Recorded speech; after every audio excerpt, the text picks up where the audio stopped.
সংবাদের সঙ্গে আছি আমি মেহনাজ মনি। জুলাই বিপ্লবের ঘোষণাপত্রের দাবিতে দেশব্যাপী যৌথ কর্মসূচি ঘোষণা করেছে বৈষম্য বিরোধী ছাত্র আন্দোলন ও জাতীয় নাগরিক কমিটি।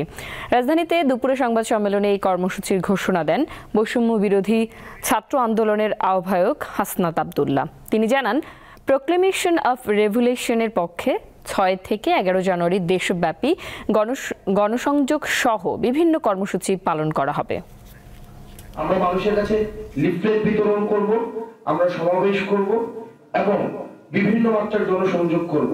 কারণ এই প্রোক্লেমেশন অফ রেভলিউশনের আশা আকাঙ্ক্ষা, মানুষের যে আশা আকাঙ্ক্ষা রয়েছে সেটি কি বিষয়ে, তারা কি দেখতে চায় এই প্রোক্লেমেশনে, সেটির প্রতিফলনের জন্য আমরা মানুষের কাছে আমরা আমাদের জায়গা থেকে ছুটে যেতে চাই। সারা দেশের সকল শিক্ষা প্রতিষ্ঠানে বৈষম্যবিরোধী ছাত্র আন্দোলন এবং প্রত্যেকটি জেলা উপজেলায় ছাত্র, নাগরিক, পেশাজীবী, কৃষক, শ্রমিক ও সর্বস্তরের জনগণের মাঝে একযোগে আমরা গণসংযোগ চালাবো।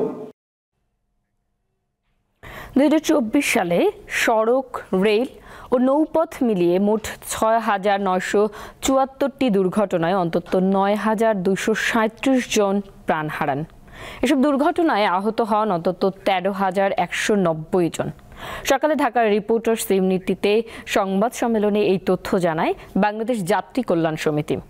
দেশের সড়ক পথের বেহাল দশার বিবরণ তুলে ধরে সংগঠনের মহাসচিব মোজাম্মেল হক চৌধুরী জানান, সরকার পরিবর্তন হলেও পরিবহন খাতে কাঠামোগত কোনো উন্নয়ন হয়নি, বন্ধ হয়নি চাঁদাবাজি, হাত বদল হয়েছে মাত্র। তিনি জানান, সড়ক পথের মধ্যে মোটরসাইকেলের দুর্ঘটনার হার সবচেয়ে বেশি। গত বছর 2,329টি মোটরসাইকেল দুর্ঘটনায় 2,570 জন নিহত ও 3,151 জন আহত হন।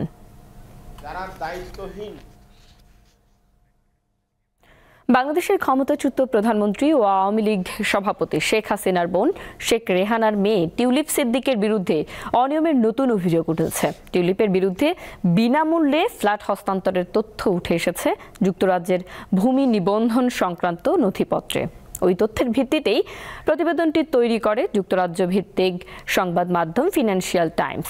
এতে বলা হয়, যুক্তরাজ্যের রাজধানী লন্ডনে দেশটির ক্ষমতাসীন লেবার পার্টির মন্ত্রী টিউলিপ সিদ্দিককে একটি ফ্ল্যাট দিয়েছিলেন আব্দুল মোতালিফ নামের একজন আবাসন ব্যবসায়ী। তবে ওই ফ্ল্যাটের বিনিময়ে কোনো অর্থ পরিশোধ করতে হয়নি টিউলিপকে।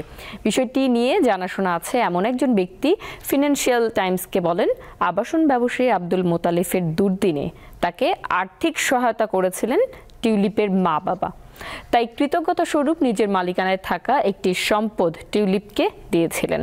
যুক্তরাজ্যের ভূমি নিবন্ধন সংক্রান্ত নথিতে বলা হয়, বিনামূল্যে পাওয়া ওই ফ্ল্যাট লন্ডনের কিংস ক্রস এলাকার কাছে অবস্থিত। 2004 সালে ফ্ল্যাটটি টিউলিপকে দেয়া হয়।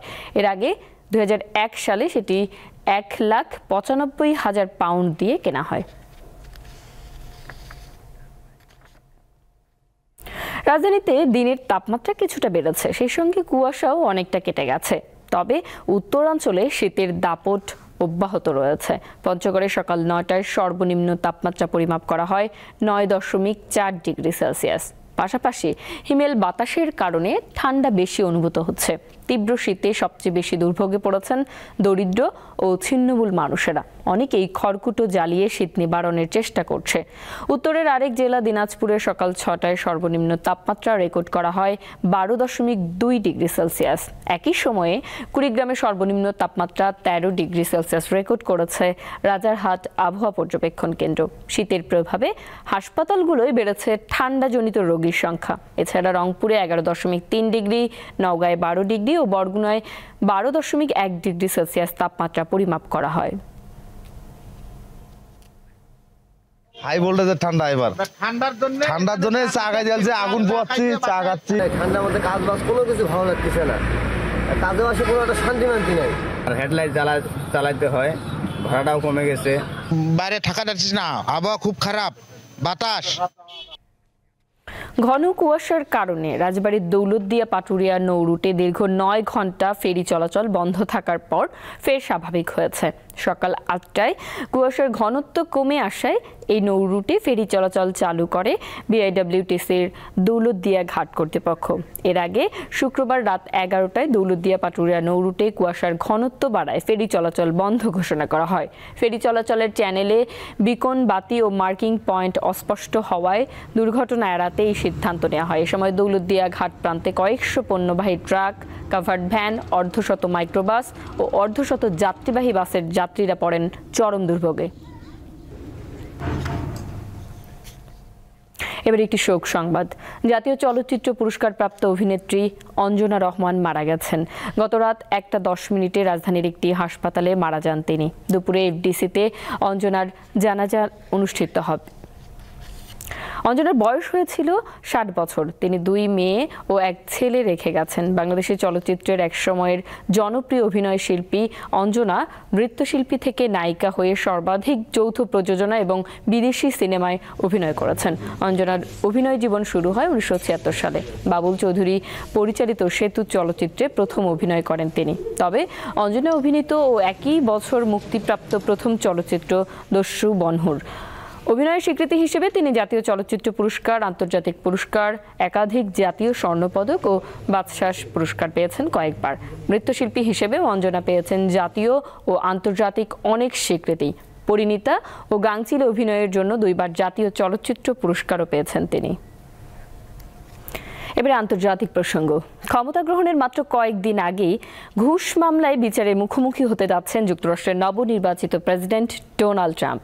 স্থানীয় সময় শুক্রবার নিউ ইয়র্কের বিচারক জুয়ান এম মার্চান জানান, 10 জানুয়ারি মামলার শুনানিতে এই বিষয়ে রায় দেয়া হবে। তবে এবার তাকে জেলে পাঠানো হবে না বলে ইঙ্গিত দিয়েছেন বিচারক।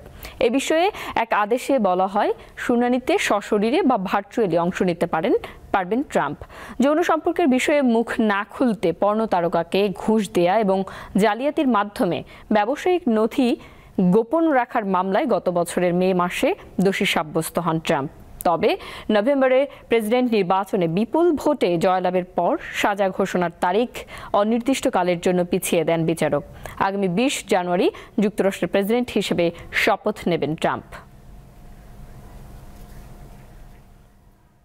যুক্তরাষ্ট্রের কংগ্রেসের নিম্নকক্ষ প্রতিনিধি পরিষদের বর্তমান স্পিকার মাইক জনসন স্বপদে পুনর্নির্বাচিত হয়েছেন। স্থানীয় সময় শুক্রবার নানা নাটকীয়তার পর কংগ্রেসের ভোটাভুটিতে তিনি জয়ী হন। স্পিকার পুনর্নির্বাচিত হতে জনসনের 218 জন আইন প্রণেতার সমর্থন প্রয়োজন ছিল, কিন্তু প্রথম দফার ভোটাভুটিতে তিনি 216টি ভোট পান। অপরদিকে ডেমোক্রেটিক পার্টির প্রার্থী হাকিম জেফ্রিসকে ভোট দেন 215 জন। রিপাবলিকান পার্টির 3 জন আইন প্রণেতা জনসনকে ভোট দেননি। পরে দ্বিতীয় দফায় ভোট গড়ালে শেষ হাসি হাসেন জনসন।